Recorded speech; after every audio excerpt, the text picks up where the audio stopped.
Hello everyone, it's Vicki here today designing for Bramble Fox, and I'm using a perspective from the September Fox box that says awesome. And I want to use this paper from the Paige Evans Wonders collection. It's really pretty, really colourful, and I want to make a really colourful background to go with it. So I'm using some distress oxides and I'm just putting them stamping them down onto a piece of plastic, adding some water and then putting them on my paper.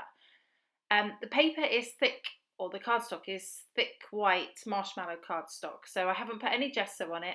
I'm just going to put these down, so where it lands, it lands. There's no moving it around really, so just be aware of that. The colours I'm using from the top are picked raspberry, carved pumpkin, mustard seed and faded jeans. So I'm just sort of doing them down the page, sort of diagonally across, and all the four colours there. Looks a bit messy, but that's the effect I'm going for. A lot of it will be covered up, but I just want a nice messy mixed media background. Okay, so I'm just going to roll my paper towel over there just to dry off the excess so that I can continue with it. Didn't need to dry it because it didn't get that wet really.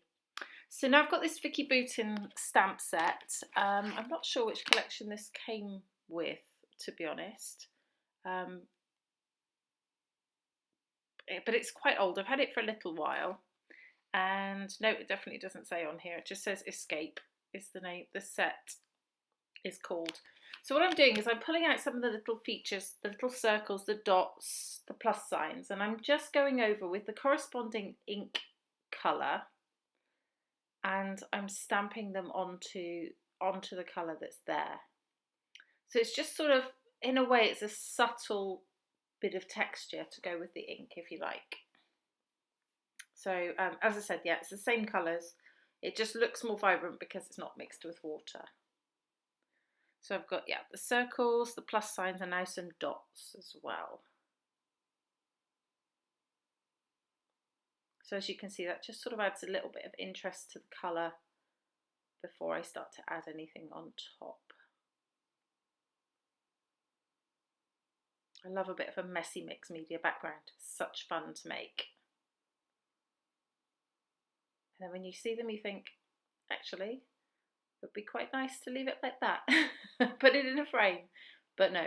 So I'm just doing some splatters. Same thing as I did with the colour. I just stamp it down onto the plastic, add some water, and then flick it onto the page.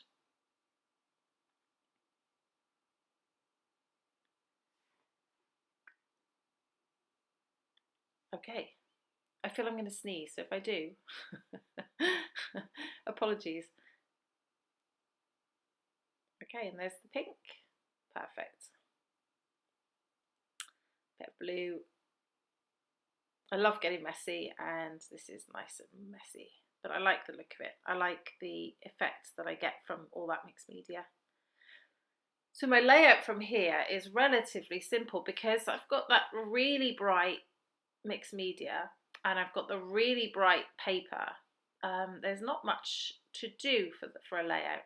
So I've chosen this photo. It's a photo of me in Barcelona with a massive big glass of sangria, and wanted to scrap it for a while actually, but because it was so big in my hands there. So this, I'm just cutting out these shapes from the paper, and I cut out four, one in pink, one in yellow, one in sort of an orange, and one in the blues. And I'm going to arrange those on my page, as you saw just then. So sort of colour coding in a way. And yeah, so that's sort of what I've got in my head. I'm going to distress the edges of these flowers, just to add a bit of extra texture to those. And I'm going to skip through that. You won't have to watch me do all of them.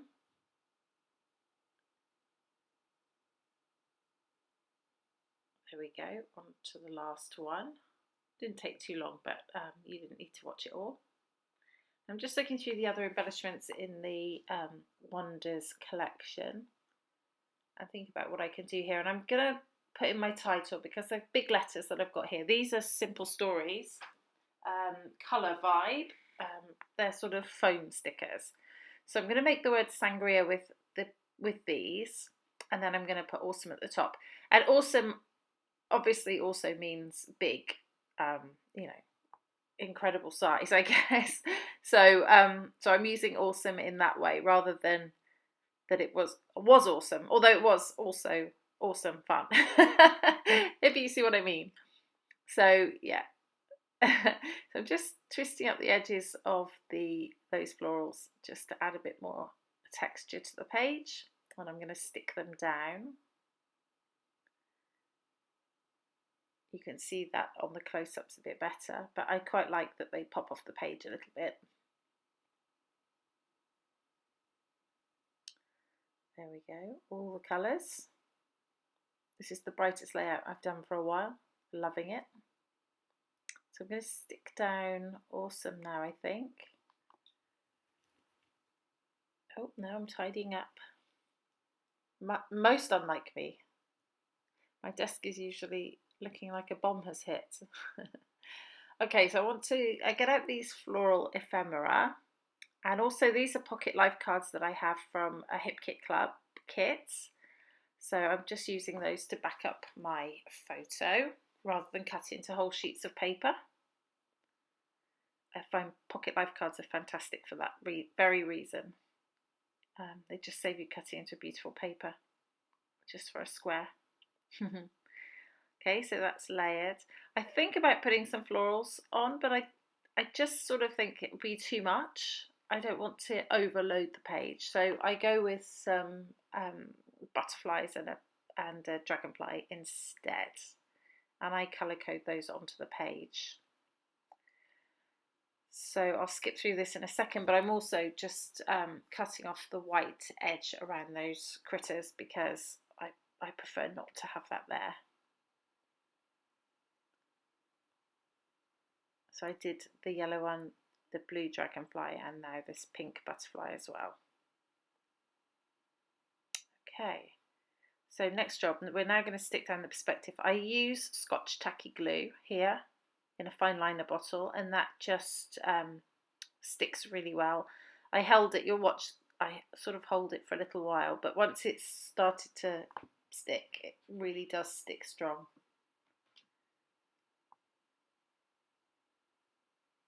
There we go. And I'm going to stick down my butterflies and my dragonfly.